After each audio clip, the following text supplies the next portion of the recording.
Heading डालेंगे रोजनमूड अपचयन, इसमें हम लिखते हैं वह अभिक्रिया जिसमें एसाइल क्लोराइड, और देखिए इसको इंग्लिश में लिखेंगे एसिल क्लोराइड या अम्ल क्लोराइड का पीडी या BSO4 की उपस्थिति में हाइड्रोजन द्वारा आंशिक अपचयन करने से एल्डिहाइड प्राप्त होता है।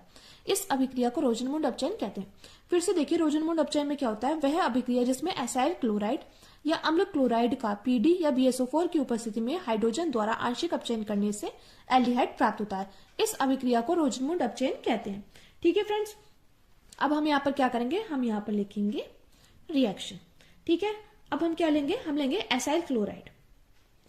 तो देखिए RC≡CL, इसको हम क्या बोलते हैं, इसको बोलते हैं हम एसिड क्लोराइड, या तो आप एसाइल क्लोराइड बोल दीजिए या एसिड क्लोराइड। ठीक है friends, acyl chloride, acyl chloride या बोल दीजिए एसिड क्लोराइड। ठीक है, एसिड क्लोराइड। ठीक है, कि हम अब हमें क्या करना है, अब हमें एसाइल क्लोराइड का क्या कराना है, आंशिक अपचयन कराना है। क्या कराना है, आंशिक अपचयन कराना है।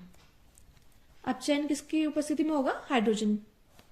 अब देखिए, और ये जो क्रिया होगी किसकी उपस्थिति में होगी, क्योंकि देखिए लिखा है वह अभिक्रिया जिसमें एसाइल क्लोराइड या अम्ल क्लोराइड का पीडी BSO4 की उपस्थिति में हाइड्रोजन द्वारा आंशिक अपचयन करने से एल्डिहाइड प्राप्त होता है।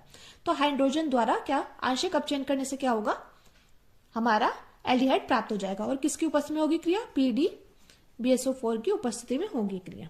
ठीक है फ्रेंड्स, जब ये उपस्थिति में होगी क्रिया तो यहाँ पर क्या बनकर तैयार हो जाएगा, तो देखिए यहाँ पर क्या हो जाएगा, यहां से एक H, यहाँ पर है 2H। ठीक है, 2H है, तो ये वाला H क्या चला जाएगा, इस Cl के साथ चला जाएगा। ठीक है, तो ये हम अलग ही लिख देते हैं। तो यहाँ पर क्या बचा, एक H बचा, जो यहाँ पर एक H बचा है वो क्या आ जाएगा, वो Cl की जगह आ जाएगा, क्योंकि Cl यहाँ से हट गया है। ठीक है, आपको ये बात ध्यान रखनी है।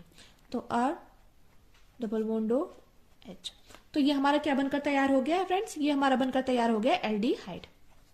तो फ्रेंड्स आपको इतनी सी बात ध्यान रखनी है कि रोजनमूड अपचयन अभिक्रिया क्या है, वह अभिक्रिया जिसमें एसाइल क्लोराइड या अम्ल क्लोराइड का पीडी या BSO4 की उपस्थिति में हाइड्रोजन द्वारा आंशिक अपचयन करने से एल्डिहाइड प्राप्त होता है। इस अभिक्रिया को रोजनमूड अपचयन कहते हैं। मैं उम्मीद करती हूँ फ्रेंड्स आपको अच्छे समझ में आ गई होगी। और देखिए फ्रेंड्स, आप इसका स्क्रीनशॉट लेते हुए चलिएगा। अब देखिए, इसी में हमसे क्वेश्चन पूछा गया था, देखिए यहाँ पर क्वेश्चन पूछा गया था, इथाइन पर H2SO4 एवं HDSO4 की उपस्थिति में जल की अभिक्रिया का केवल रासायनिक समीकरण लिखिए। तो हम यहाँ पर ब्लैक पेन से हेडिंग डालेंगे, इथाइन पर H2SO4 एवं HDSO4 की उपस्थिति में जल की अभिक्रिया। तो देखिए फ्रेंड्स, लिखा ना इथाइन पर H2SO4 एवं HDSO4 की उपस्थिति में जल की अभिक्रिया। तो हम यहाँ पर क्या लेंगे, इथाइन। इथाइन को क्या बोलते हैं, एसिटिलीन। क्या बोलते हैं, एसिटिलीन। तो इसको हम लिखेंगे HC≡CH। क्या बोलते हैं इसको, इसको बोलते हैं एसिटिलीन। क्या बोलते हैं फ्रेंड्स, एसिटिलीन, एसिटिलीन। ठीक है फ्रेंड्स, ये है एसिटिलीन। अब एसिटिलीन का हम क्या करेंगे, यहाँ पर लिखा है इथाइन पर H2SO4 और HDSO4 की उपस्थिति में जल की अभिक्रिया। तो हम क्या करेंगे, इसकी जल के साथ अभिक्रिया करा देंगे। तो देखिए H2O, जल क्या होता है H2O, तो हम चाहे तो इसको इस प्रकार भी लिख सकते हैं HOH। ठीक है फ्रेंड्स, अब हम क्या करेंगे, इसकी हम H2SO4 यानी कि सल्फ्यूरिक अम्ल और HDSO4 को क्या बोलते हैं, मर्क्यूरिक सल्फेट की उपस्थिति में क्रिया कराएंगे। तो H2SO4 या HgSO4 की उपस्थिति में क्रिया कराएंगे। ठीक है फ्रेंड्स, और ये जो क्रिया होगी वो होगी 60 डिग्री सेल्सियस पर। तो यहाँ पर हमारा क्या बनकर तैयार हो जाएगा, यहाँ पर हमारा बनकर तैयार हो जाएगा CH2 डबल बॉन्ड CHOH। क्या बनकर तैयार हो गए, CH2 डबल बॉन्ड CHOH। इसको हम क्या बोलते हैं, ये है हमारा विनाइल अल्कोहल। क्या होता है ये हमारा, ये हमारा विनाइल अल्कोहल, जो कि हमारा एक मध्यवर्ती उत्पाद है। क्या बोलते हैं इसको, इसको बोलते हैं विनाइल अल्कोहल, विनाइल अल्कोहल। ठीक है फ्रेंड्स, जो कि हमारा क्या है, ये हमारे एक मध्यवर्ती उत्पाद बनकर तैयार हुआ। अब हम क्या करेंगे, इस जो हमारा मध्यवर्ती उत्पाद बनकर तैयार हुआ है, अब इसका हम क्या करेंगे, इसकी हम चलाव्यवस्था कर देंगे। क्या कर देंगे, इसका हम चलाव्यवस्था कर देंगे। ठीक है, हम यहाँ पे लिख देते हैं चलाव्यवस्था। ठीक है, तो जब हम इसकी चलाव्यवस्था करेंगे इस मध्यवर्ती उत्पाद की, जो कि हमारा विनाइल अल्कोहल है, तो हमारे यहाँ पर क्या बनकर तैयार हो जाएगा, हमारे यहाँ पर बनकर तैयार हो जाएगा एसिटाल्डिहाइड, यानी कि CH3CHO। इसको क्या बोलेंगे, इसको बोलेंगे हम एसिटाल्डिहाइड। क्या बोलते हैं फ्रेंड्स, इसको बोलेंगे एसिटाल्डिहाइड।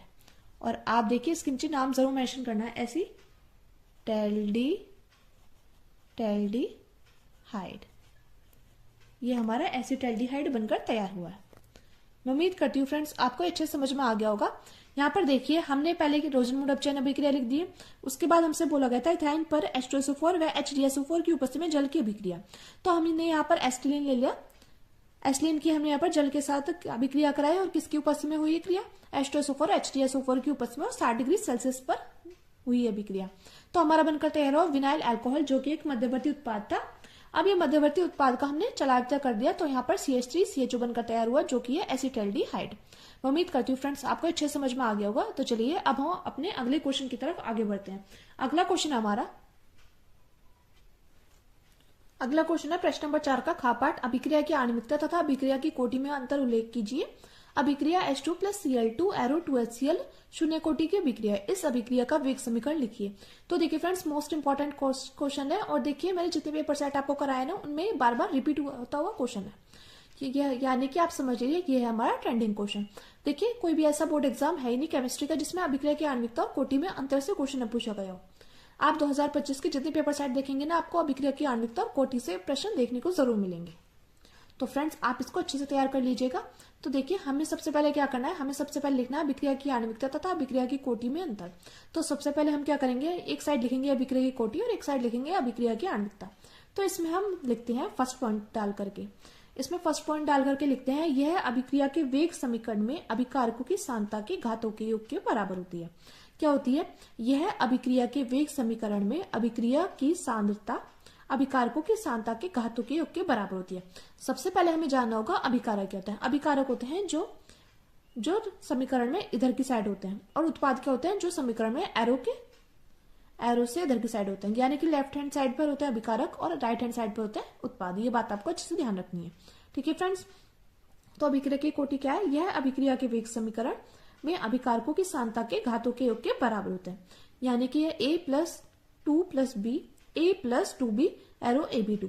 अब इसका वेग समीकरण क्या हो गया K। अब ये देखिए A की पावर 1 और B की पावर क्या 2, तो यानी कि इसकी कोटि क्या हो गई, इसकी कोटि हो गई 3, क्योंकि देखिए यहाँ पर हमें घातों का योग करना है। तो 1+2 बनकर कितना 3, तो ये होगी तृतीय कोटि की अभिक्रिया। ठीक है फ्रेंड्स, तो अभिक्रिया की आणविकता में हम क्या लिखते हैं, प्राथमिक अभिक्रिया में भाग लेने वाली अभिकारक अणुओं की संख्या के बराबर होती है। यानी कि आणविकता क्या होती है, आणविकता होती है प्राथमिक अभिक्रिया में भाग लेने वाली अभिकारक अणुओं की संख्या के बराबर होती है। यानी कि यहाँ पर जितने भी अभिकारक भाग ले रहे हैं उनकी संख्या के बराबर क्या होती है, आणविकता। ये बात आपको ध्यान रखनी है। तो ये हमारी रिएक्शन है H2+I2 एरो 2HI। तो इसमें कितने अणु भाग ले रहे हैं, 1 2, तो आणविकता कितनी हो गई 2। मैं उम्मीद करती हूँ फ्रेंड्स आपको अच्छे समझ में आ रहा होगा। अब देखिए सेकंड पॉइंट इसमें, यह एक प्रायोगिक मान होता है। क्या होता है, यह एक प्रायोगिक मान होता है, और जो आणविकता होती है यह एक सैद्धांतिक मान होता है। और देखिए अभिक्रिया की कोटि क्या होती है, इसका मान 0 हो सकता है, यानी कि अभिक्रिया की कोटि क्या होती है, 0 हो सकती है। लेकिन अभिक्रिया की आणविकता क्या होता है, इसका मान 0 नहीं हो सकता है। क्या हो सकता है, इसका मान 0 नहीं हो सकता है। अगला देखिए, अगला पॉइंट है इसमें, यह धन ऋण या भिन्नात्मक संख्या हो सकती है। और देखिए अभिक्रिया की आणविकता में हम लिखते हैं इसका मान सदैव एक धन पूर्णांक यानी कि 1 2 अथवा 3 हो सकता है। अब देखिए इसी में हमसे दूसरा क्वेश्चन पूछा गया था, अभिक्रिया H2+Cl2 एरो 2HCl शून्य कोटि की अभिक्रिया है, तो इस अभिक्रिया का वेग समीकरण लिखिए। तो देखिए अब हम करेंगे इस क्वेश्चन का आंसर। तो चलिए फ्रेंड्स आगे बढ़ते हैं। तो इसमें हम लिखते हैं अभिक्रिया H2+Cl2 एरो 2HCl का वेग समीकरण। तो इसमें हम लिखते हैं दी गई अभिक्रिया में H2 व Cl2 का सांद्रण अभिक्रिया की प्रगति में अपरिवर्तित रहता है। क्या रहता है, दी गई अभिक्रिया में H2 व Cl2 का सांद्रण अभिक्रिया की प्रगति में अपरिवर्तित रहता है, अर्थात इस अभिक्रिया का वेग H2 व Cl2 के सांद्रण पर निर्भर नहीं करता। अतः वेग समीकरण क्या होगा, तो वेग समीकरण हो जाएगा यहाँ पर dx अपॉन dt समानुपाती है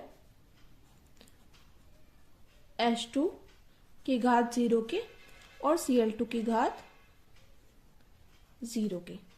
ठीक है फ्रेंड्स, तो यहां पर क्या हो जाएगा, यहां पर हो जाएगा हमारा dx अपॉन में dt।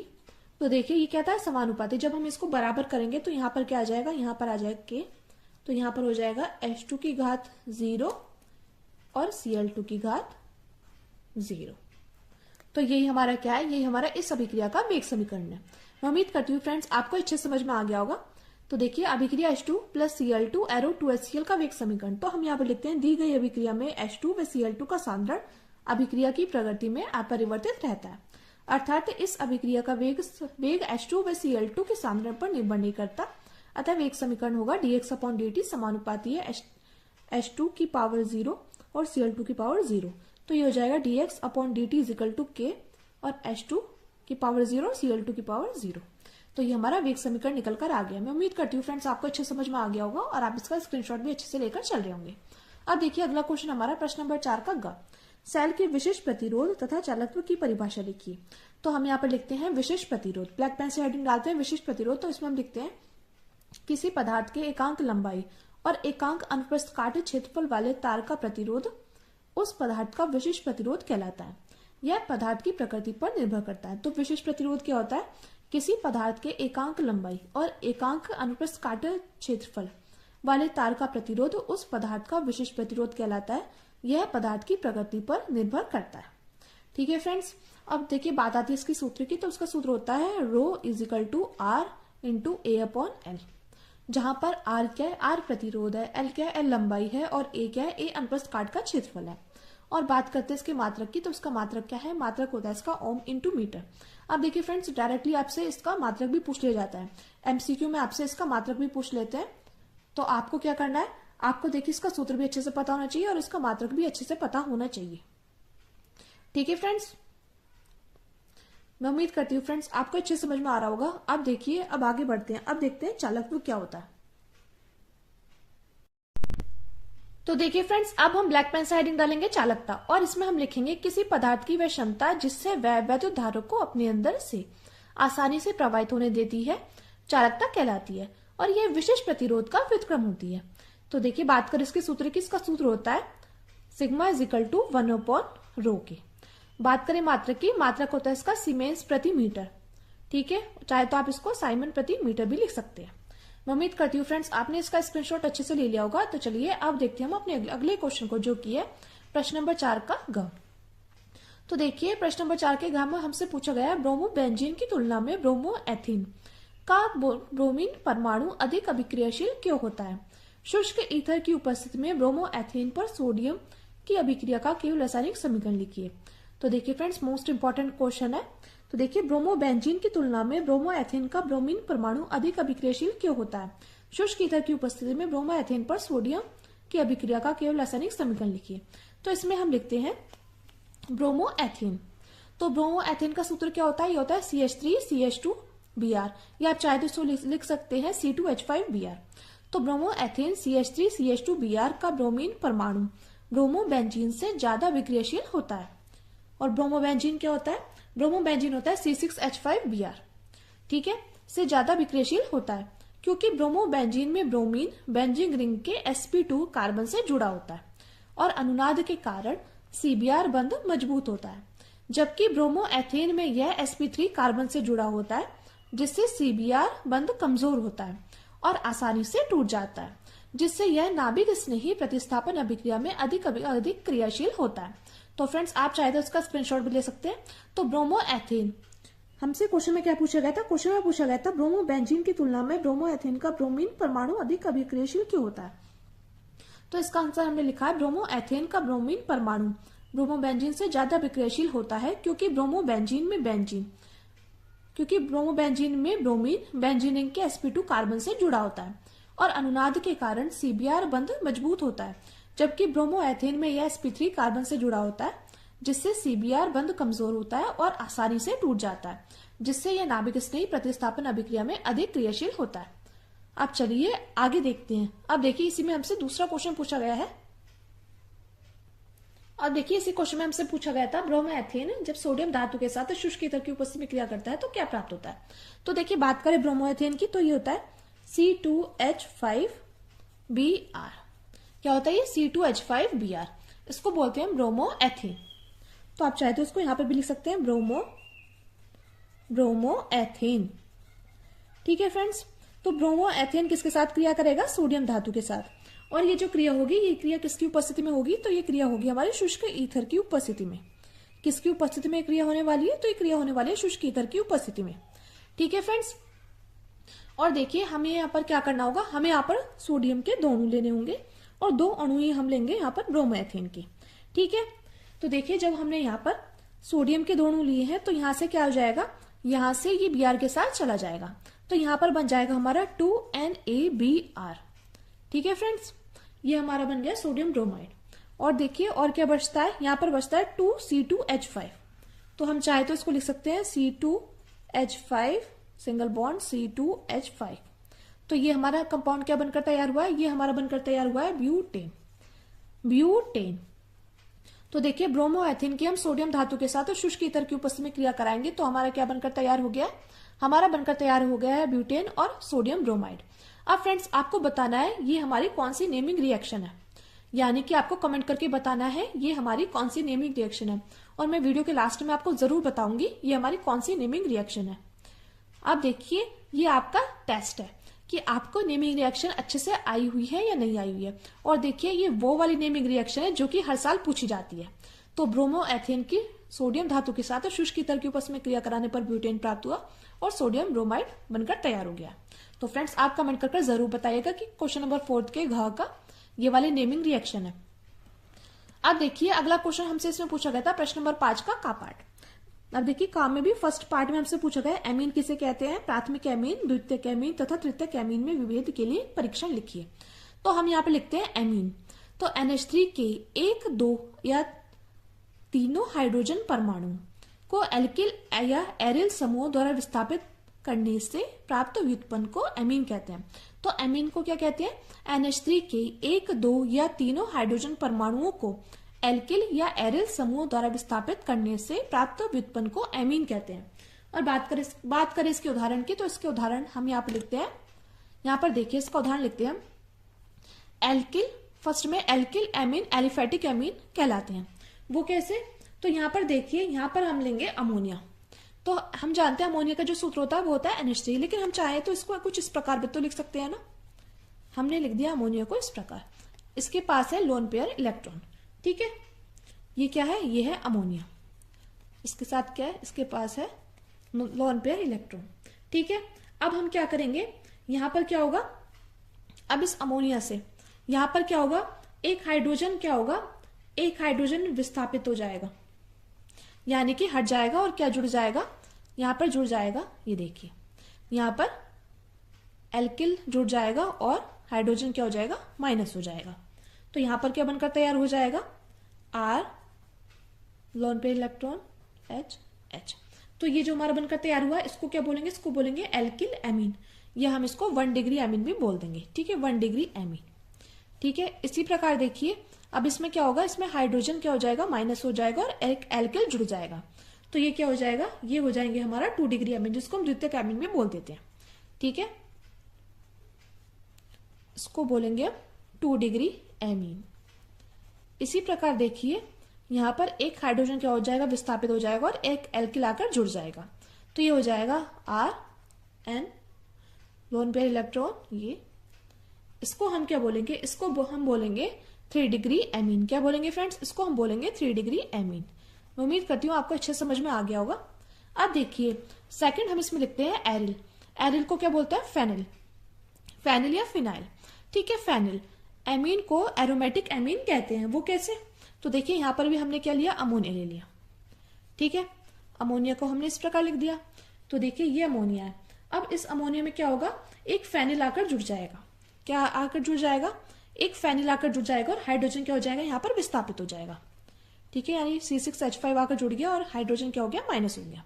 तो यहाँ पर क्या बन जाएगा, यहाँ बन जाएगा C6H5 सिंगल बॉन्ड और ये हमारा H। ठीक है, यहां पर भी H। तो ये क्या है, ये हमारा है फेनिल एमीन, फेनिल एमीन। और आप चाहे तो इसको लिख सकते हैं 1 डिग्री एमीन। क्या लिख सकते हैं इसको लिख सकते हैं 1 डिग्री एमीन, 1 डिग्री एमीन। और इसी प्रकार देखिए इसमें क्या होगा, इसमें भी हाइड्रोजन विस्थापित हो जाएगा और यहां पर क्या हो जाएगा, एक फेनिल आकर जुड़ जाएगा। तो ये हो जाएगा C6H5 लोन पे इलेक्ट्रॉन, एन पर C6H5 और यहाँ पर हाइड्रोजन। ठीक है, तो इसको बोलेंगे हम डाई फेनिल एमीन। क्या बोलेंगे इसको बोलेंगे हम डाई फेनिल एमीन। और आप चाहे तो इसको लिख सकते हैं 2 डिग्री एमीन। क्या लिख सकते हैं इसको? 2 डिग्री एमीन। ठीक है फ्रेंड्स, अब यहां पर तो देखिए जगह नहीं है, तो देखिए इसके आगे हम यहां पर कर देते हैं। इसी प्रकार हम क्या करेंगे, यहां पर एक फेनिल जुड़ जाएगा और यहां पर एक हाइड्रोजन विस्थापित हो जाएगा। तो यहां हो जाएगा C6H5, लोन पे इलेक्ट्रॉन C6H5 और यहां पर भी C6H5। तो ये हमारा क्या बनकर तैयार हो गया, ट्राइफेनिल एमीन, जिसको हम यहां पर देखिए आप लिख लेना ट्राइफेनिल एमीन। इसको हम 3 डिग्री एमीन भी बोल देते हैं। उम्मीद करती हूँ फ्रेंड्स आपको अच्छे से समझ में आ गया होगा। अब देखिए आप एग्जाम में ऐसे ही लिख कर आइएगा। अब देखिए इसी में हमसे क्वेश्चन पूछा गया है, प्राथमिक एमीन, द्वितीयक एमीन तथा तृतीयक एमीन में विभेद के लिए परीक्षण लिखिए। तो हम यहाँ पर इसके विभेद के लिए परीक्षण लिखते हैं। ठीक है फ्रेंड्स, आप चाहे तो इसका यहाँ पर स्क्रीनशॉट भी ले सकते हैं। तो चलिए अब हम इसके विभेद के लिए परीक्षण लिखेंगे। तो देखिए हम यहाँ पे लिखते हैं 1 डिग्री, 2 डिग्री और 3 डिग्री एमीन को विभेद के लिए परीक्षण। तो हम ब्लैक पेन से हेडिंग डालेंगे यहाँ पर। तो देखिए 1 डिग्री, 2 डिग्री और 3 डिग्री एमीन के विभेद के लिए परीक्षण कौन सा होता है, ये होता है हमारा हिंसबर्ग अभिकर्मक से। ठीक है, और देखिए हिंसबर्ग रिजेंट भी बोलते हैं इसको। तो बेंजीन सल्फोनिल क्लोराइड C6H5SO2Cl को हिंसबर्ग अभिकर्मक कहते हैं। तो देखिए फ्रेंड्स ये क्वेश्चन भी आपसे डायरेक्टली पूछा जा सकता है, तो इसलिए आपको पता होना चाहिए हिंसबर्ग अभिकर्मक क्या होता है। तो हिंसबर्ग अभिकर्मक होता है हमारा C6H5SO2Cl को हिंसबर्ग अभिकर्मक कहते हैं। ठीक है फ्रेंड्स, अब देखिए इसमें हम लिखेंगे प्राथमिक एमीन से क्रिया। तो हम इसकी प्राथमिक एमीन से क्रिया कराएंगे तो यहाँ पर क्या बनकर तैयार हो जाएगा, एन इथाइल बेंजीन सल्फोनेमाइड बनता है। जब प्राथमिक एमीन से क्रिया होगी तो क्या बनकर तैयार हो जाएगा, एन इथाइल बेंजीन सल्फोनेमाइड बनकर तैयार हो जाएगा। ठीक है फ्रेंड्स, तो हम यहाँ पर क्या करेंगे, हम यहाँ पर हिंसबर्ग अभिकर्मक यानी कि बेंजील सल्फोनिक क्लोराइड की हम यहाँ पर क्या करेंगे, प्राथमिक एमीन के साथ अभिक्रिया करा देंगे। ठीक है, तो C6H5S डबल बॉन्ड O, यहाँ पर भी डबल बॉन्ड O Cl। तो ये हमारा क्या है, ये हमारा है ये बेंजिल सल्फोनिल क्लोराइड। आप चाहे तो यहाँ पर लिख सकते हैं बेंजिल, सॉरी यहाँ पर है बेंजीन, ये बेंजीन है फ्रेंड्स, बेंजीन सल्फोनिल, बोलने में मिस्टेक हो गई थी, ये बेंजीन लिखा हुआ है मैंने, बेंजिल सल्फोनिल क्लोराइड। अब बेंजिल सल्फोनिल क्लोराइड की हम यहाँ पर क्या करेंगे, हम यहाँ पर प्राथमिक एमीन के साथ क्रिया करा देंगे। तो हम यहाँ पर लेंगे C2H5NH2, इसको क्या बोलेंगे, इसको बोलेंगे हम एथिल एमीन। क्या बोलेंगे इसको, इसको बोलेंगे एथिल एमीन, एथिल एमीन, या आप चाहे तो इसको 1 डिग्री एमीन भी बोल सकते हैं। तो आप चाहे तो इसको इस प्रकार लिख लीजिएगा, या आप चाहे तो इसको लिख सकते हैं, मैं और करके यहाँ पे लिख देती हूँ। तो आप चाहे तो इसको लिख सकते हैं एन लोन पे इलेक्ट्रॉन C2H5 यहाँ पर H। ठीक है, आप चाहे तो इसको ऐसे भी लिख सकते हैं, और ये देखिए सिंगल बॉन्ड है और ये H जुड़ा हुआ है। ठीक है, आप इसको ऐसे लिख देंगे तो फिर यहाँ से क्या हो जाएगा, यहाँ से ये H चला जाएगा Cl के साथ, यानी कि जब इसकी रिएक्शन होगी तो यहाँ से क्या हो जाएगा, एक HCl घट जाएगा। तो जब ये HCl घट जाएगा तो फिर यहाँ पर क्या हो जाएगा, इसके साथ ये जुड़ जाएगा, ये हटके तो यहाँ पर आ जाएगा। तो यहाँ पर देखिए हो जाएगा C6H5 single double bond O, यहाँ पर भी डबल बॉन्ड O, यहाँ पर N लोन पे इलेक्ट्रॉन H C2H5। तो इसका नाम क्या है, इसका नाम है एन एथाइल बेंजील सल्फोनेमाइड। तो आप इसका नाम नीचे जरूर मेंशन करना, एन एथाइल बेंजीन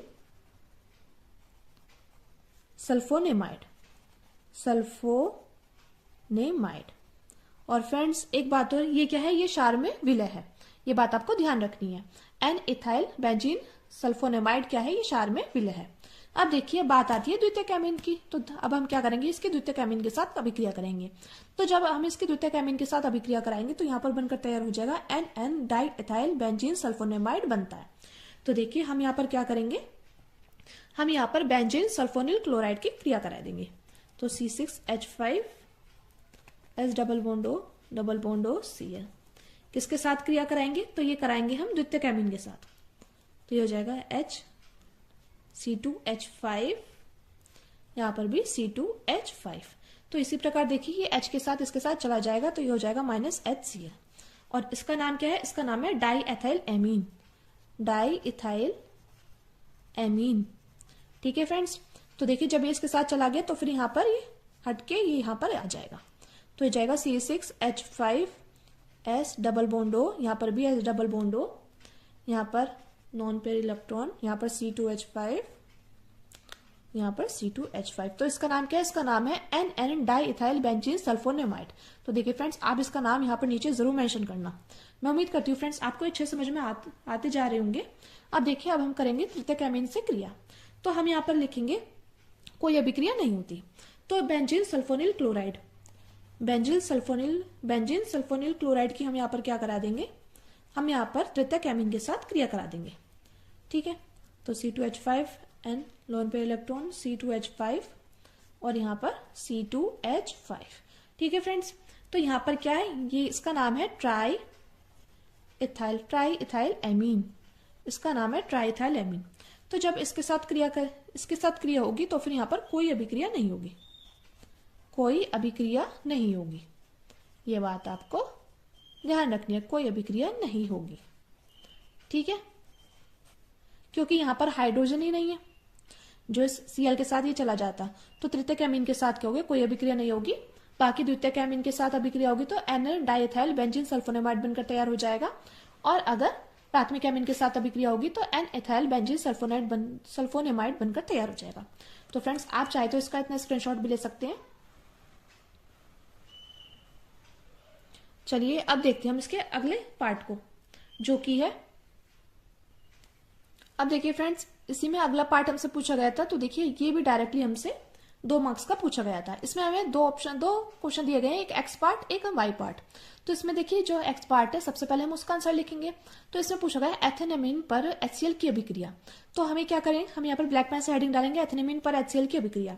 तो इसमें हम जानते हैं एथेनेमीन क्या होता है, ये होता है C2H5NH2, इसको बोलते हैं हम एथेनेमीन। ठीक है, इसको बोलेंगे एथेनेमीन। एथेनेमीन पर हम क्या करेंगे? HCl की अभिक्रिया करा देंगे, HCl के साथ अभिक्रिया करा देंगे। और हम जानते हैं ये क्या है? ये हमारा क्षार है, और ये क्या है? ये हमारा अम्ल है। तो जब अम्ल और क्षार मिलकर क्या बनाएगा हम जानते हैं, ये रफ वर्क में लिखने हैं। अम्ल, ये अम्ल क्या HCl है, और क्षार क्या है? ये क्षार है। तो अम्ल और क्षार मिलकर क्या बनाते हैं? लवण बनाते हैं। तो वही यहाँ पर भी बनाएंगे। तो यहाँ पर बन जाएगा हमारा C2H5NH3Cl-, ये जो N होगा ये होगा प्लस का। ठीक है, तो ये हमारा क्या बनकर तैयार हो जाएगा? ये हमारा बनकर तैयार हो जाएगा ethyl ammonium chloride. Ethyl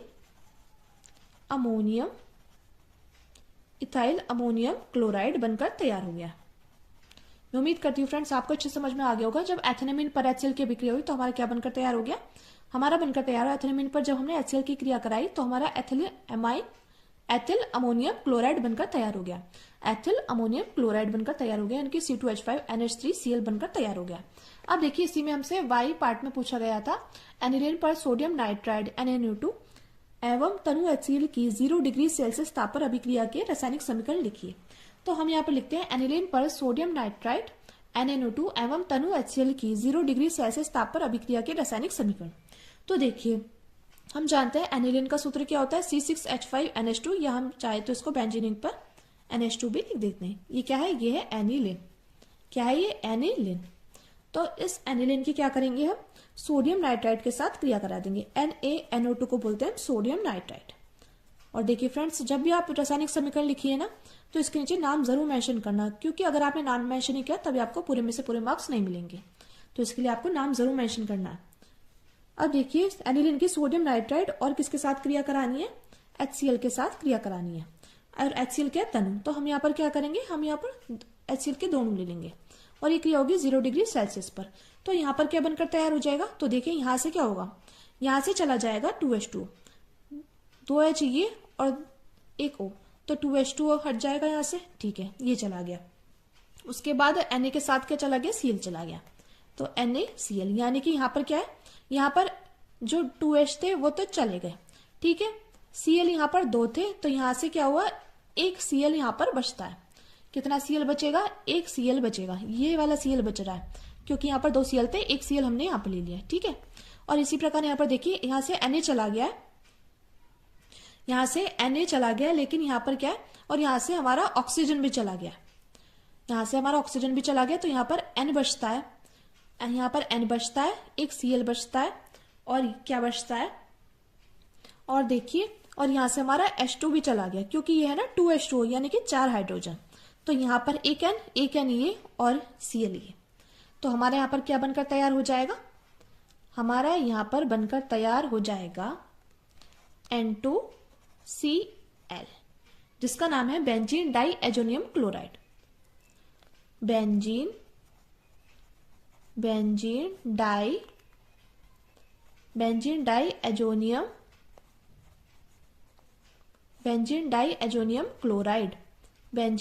azonium chloride हमारा बनकर तैयार हो गया। अब फ्रेंड्स आप बताइए ये कौन सी हमारी नेमिंग रिएक्शन है कि एनिलीन की सोडियम नाइट्राइड और HCl के साथ अभिक्रिया कराने पर हमारा बेंजीन डाई एजोनियम क्लोराइड बनकर तैयार होता है, तो आप कमेंट करके जरूर बताइएगा। तो ये हमारी डाई एजोनीकरण अभिक्रिया, कौन सी अभिक्रिया, डाई एजोनीकरण अभिक्रिया, जो कि मोस्ट इंपॉर्टेंट और डायरेक्टली हमसे 2 से 3 मार्क्स की पूछी जाती है। तो फ्रेंड्स इसलिए आपको नेमिंग रिएक्शन अच्छे से तैयार करनी है, क्योंकि देखिए लॉन्ग क्वेश्चन में भी डायरेक्टली आपसे पूछी जाती है। अब देखिए अगला क्वेश्चन हमसे पूछा गया प्रश्न नंबर 5 का ख, डी ब्लॉक तथा एफ ब्लॉक के तत्व क्या है, और सेकंड पार्ट में हमसे पूछा गया डी ब्लॉक तथा एफ ब्लॉक के तत्वों के सामान्य इलेक्ट्रॉन के विन्यास लिखिए, यानी कि 2 नंबर का क्वेश्चन और 2 नंबर का ये क्वेश्चन। तो चलिए अब हम इसका आंसर लिखते हैं। तो देखिए हम यहाँ पे लिखते हैं डी ब्लॉक के तत्व, जिसको इंग्लिश में बोलते हैं डी ब्लॉक एलिमेंट्स। तो इन तत्वों को संक्रमण तत्व भी कहा जाता है। ये देखिए आपसे क्वेश्चन डायरेक्टली पूछा जाता है डी ब्लॉक के तत्व को क्या कहते हैं, तो आपको पता होना चाहिए संक्रमण तत्व कहते हैं, आपसे एमसीक्यू में डायरेक्टली पूछा जाता है। अब लिखते हैं इसकी परिभाषा। तो परिभाषा है वे तत्व जिनमें अंतिम इलेक्ट्रॉन बाहरी कक्षा से ठीक पहले वाली कक्षा के डी कक्षा में बढ़ता है। स्थान क्या है, ये आवर्त सारणी में वर्ग 3 से 12 के बीच स्थित होते हैं। बात आती है इनकी विशेषता की, तो विशेषता ये सभी धातुएं हैं और इनका गलनांक और क्वथनांक बहुत उच्च होता है और ये रंगीन आयन और यौगिक बनाते हैं। अब बात आती है एफ ब्लॉक के तत्व की, जिसको हम एफ ब्लॉक एलिमेंट्स भी बोलते हैं। तो इन तत्वों को अंतर संक्रमण तत्व कहा जाता है। तो एफ ब्लॉक के तत्वों को क्या कहते हैं, अंतर संक्रमण तत्व कहते हैं। बात आती है परिभाषा की, तो इसकी परिभाषा है वे तत्व जिनमें अंतिम इलेक्ट्रॉन एफ कक्षक में प्रवेश करता है। बात करें इसके स्थान की, तो इसका स्थान है इन्हें आवर्त सारणी के मुख्य भाग के नीचे 2 अलग क्षैतिज पंक्तियों में रखा गया है। विशेषताएं हैं इसकी, ये सभी भारी धातुएं हैं और इनका उपयोग परमाणु ऊर्जा और अनुसंधान में किया जाता है। अब देखिए सेकंड पार्ट में हमसे पूछा गया था डी ब्लॉक और एफ ब्लॉक के तत्व का सामान्य इलेक्ट्रॉनिक विन्यास भी लिखिए। तो हम यहाँ पे लिखते हैं डी ब्लॉक के तत्वों का सामान्य इलेक्ट्रॉनिक विन्यास n-1 इंटू डी 1 to 10 और ns 1 to 2 होता है, तथा एफ ब्लॉक के तत्वों का सामान्य इलेक्ट्रॉनिक विन्यास n-2 into f 1 to 14 n-1 D 0 to 1 और ns2 होता है। तो फ्रेंड्स आज की वीडियो बस इतना ही। मैं उम्मीद करती हूँ फ्रेंड्स आपको वीडियो अच्छी लगी होगी। और फ्रेंड्स मैंने आपसे बोला था कि मैं वीडियो के लास्ट में आपको बताऊंगी वो कौन सी नेमिंग रिएक्शन थी, तो वो थी हमारी वुड्स अभिक्रिया।